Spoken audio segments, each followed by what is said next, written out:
भक्ती मुक्ती परमार्थ जे जे वांछी मनी आर्क त्वरित होय साध्यंत गुरुचरित्र ऐकता।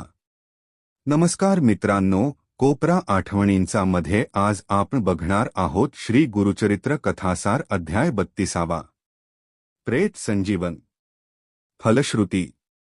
गुरुचरित्र कथासारच्या या 32व्या अध्यायाच्या नित्य वाचनाने वा केवळ श्रवणानेही वैधव्याचे दुःख टळते अथवा सुसह्य होते। मित्रांनो, तुम्ही व्हिडिओ तर आवडीने पाहता, पण सबस्क्राइब करायला विसरता। एक छोटीशी विनंती आहे, जर तुम्हाला व्हिडिओ पाहायला आवडत असतील तर कृपया चॅनेलला अवश्य सबस्क्राइब करा। चला तर अध्यायाला सुरुवात करूया। श्री गुरुचरित्र कथासार अध्याय 32। त्या लोपामुद्रेच्या अंगी हे सर्व होते। बृहस्पतीने कुलस्त्रीचे आचारधर्म सांगितल्यावर दुर्दैवाने पतिनिधन आधी झाले तर स्त्रीने कसे वागावे हे सांगितले। पती दूर देशी असताना वारले तर सहगमन कसे करणार? पतिनिधनाच्या वेळी स्त्री गरोदर असेल किंवा घरात तान्हे मूल असेल तर तिने काय करावे, असा देवांचा व ऋषींचा प्रश्न ऐकून बृहस्पती म्हणाले, आपण विचारले त्या अवस्थेत स्त्रीने सती जाऊ नये। तसे सहगमन केले तर ते पाप ठरते। अशा स्त्रीने विधवा जीवन कंठावे, विधवांनी केशवपन करावे, व्रतस्थ राहावे, चांद्रायणव्रत करावे। आपण सुवासिनी असताना ज्या गोष्टींची आवड वाटत असे अशा वस्तू ब्राह्मणांना दान द्याव्या। वैशाख महिन्यात पाण्याचा घट दान द्यावा। कार्तिकात दीपदान करावे। पतिनिधनानंतर मुलाच्या आज्ञेत राहावे। बृहस्पतीने केलेले विवरण ऐकून व आपल्या पत्नीची स्तुती ऐकून अगस्त्यमुनी संतुष्ट झाले व त्यांनी देवांची विनंती मान्य केली। ते दक्षिणेकडे जाताच उंच वाढलेला विंध्याचल त्यांच्या पायांवर विनम्र झाला। मी दक्षिणेकडून परत उत्तर भारतात जाईपर्यंत तू असाच पडून राहा, असे आपल्या शिष्याला सांगून अगस्ती दक्षिणेकडे गेले। ते तिथेच राहिले व त्यामुळे विंध्य पर्वताची उंची कमी झाली व सूर्याचं भ्रमण सुरू होऊन सर्व ऋषीजनांचे दैनंदिन कार्यक्रम निर्विघ्नपणे पार पडू लागले। अहो बाई, ऐकलीत ही लोपामुद्रेची गोष्ट? हो ऐकली। माझे पती दूरदेशी असताना निवर्तले नाहीत। ते माझ्याजवळ आहेत। त्यामुळे आपल्यात सांगण्याप्रमाणे हे महामुने, मी आता आनंदाने सती जायला तयार आहे। तसा माझा निश्चयच ठरला आहे। अहो बाई, तुम्ही श्रीगुरूंच्या दर्शनाने पतीला आरोग्य लाभेल या इराद्याने आलात ना? मग मला वाटते सती जाण्याआधी तुम्ही त्या श्रीगुरूंचे दर्शन घ्यावे। मी हे मंतरलेले भस्म देऊन ठेवतो, ते कपाळावर लावा। हे 4 रुद्राक्षमणी आहेत, ते प्रेताच्या कानावर 2 व कंठावर 2 बांधून मग प्रेताचे दहन करा। त्याआधी तुम्ही गुरुदर्शनाला जा।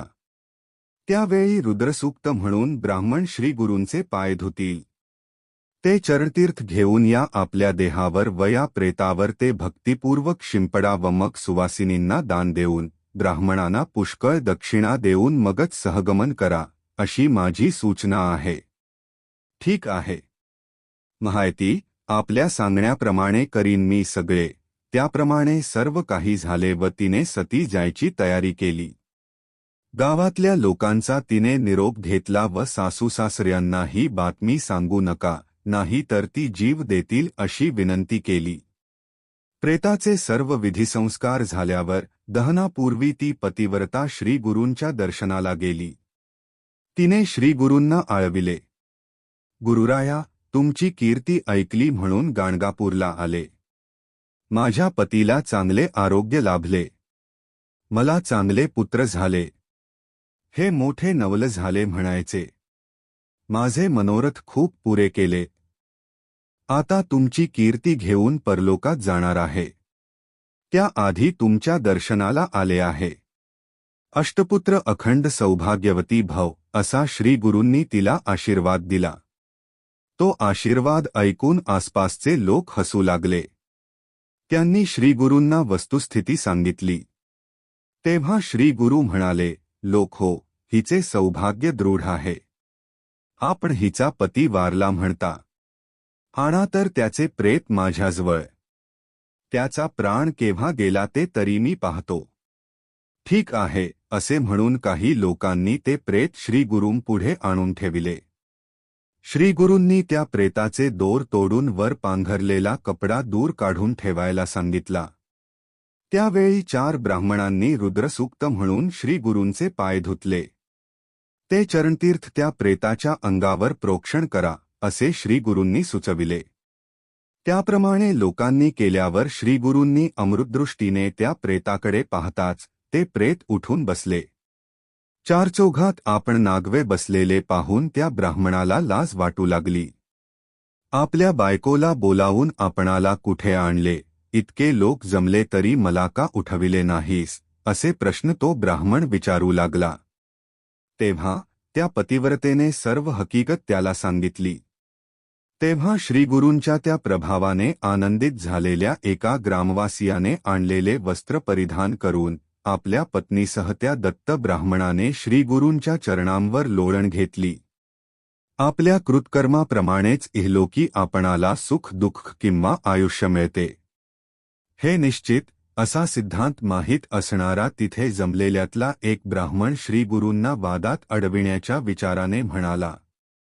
वेदशास्त्रे पुराणे बोलताती सनातने ब्रह्मलिखित सत्य जाणे न ढळेची हे वाक्य निरंतर.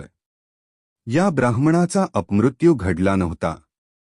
त्याला विधिलिखिताप्रमाणे मृत्यू आला असताना आज ब्रह्मलिखित खोटे कसे ठरले. अरे कुतर्कमती ब्राह्मणा, पुढील जन्माच्या आयुष्यासी उसने घेतले परियेसा. या ब्राह्मणाच्या पुढच्या जन्मातील आयुष्यातली 30 वर्षे आम्ही उसनी घेतली व त्याला या जन्मात तेवढे आयुष्य वाढविले आहे. त्यामुळे नियतीच्या चक्रात मूलतः तसा बदल झाला नाही. श्रीगुरूंचे हे उत्तर ऐकून सर्व पंडित तटस्थ झाले व श्रीगुरूंना साष्टांग नमस्कार करून ते आपापल्या घरी परतले.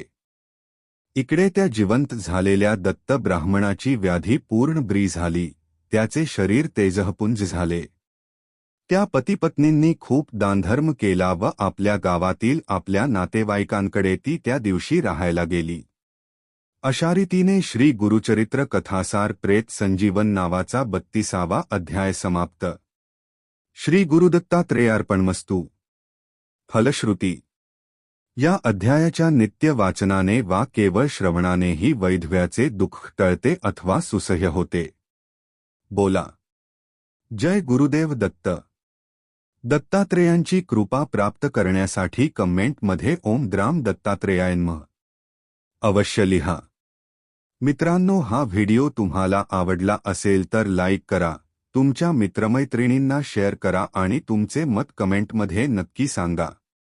अशाच आणखी माहितीपूर्ण आणि प्रेरणादायी व्हिडिओंसाठी आमच्या चॅनेलला सबस्क्राईब करा आणि बेल आयकॉन दाबा, जेणेकरून नवीन व्हिडिओ अपलोड होताच तुम्हाला ताबडतोब कळेल.